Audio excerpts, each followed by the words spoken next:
بسم اللہ الرحمن الرحیم۔ عزیزان اکرام، السلام علیکم ورحمۃ اللہ۔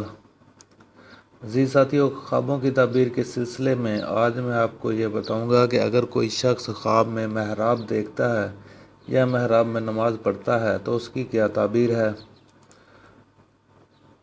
حضرت ابن سیرین رحمۃ اللہ علیہ نے فرمایا ہے کہ اگر کوئی شخص دیکھے کہ محراب میں نماز پڑھی ہے تو دلیل ہے کہ اس کو صالح فرزند کی بشارت ہوگی۔ چنانچہ حضرت زکریا علیہ السلام کی بابت فرمان حق تعالی ہے، وہ کھڑا محراب میں نماز پڑھ رہا تھا۔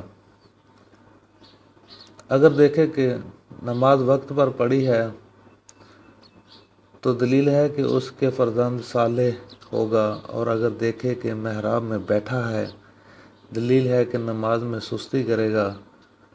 حضرت ابراہیم کرمانی رحمۃ اللہ علیہ نے فرمایا ہے کہ اگر کوئی شخص دیکھے کہ اس نے محراب کی عمارت بنائی ہے تو اس کی دلیل ہے کہ اس کا فرزند عالم اور دانا ہوگا، اور بعض اہل تعبیر کہتے ہیں کہ وہ اپنا مال حق تعالی کی راہ پر خرچ کرے گا۔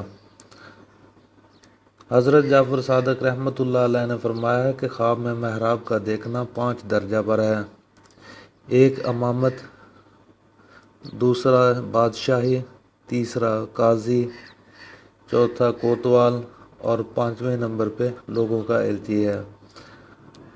عزیز ساتھیوں، ہماری اس معلومات کو اپنے دوستوں کے ساتھ ضرور شیئر کیجیے، لائک کیجیے، اور مزید اپڈیٹس کے لیے ہمارے چینل کو سبسکرائب کیجیے۔ السلام علیکم ورحمۃ اللہ۔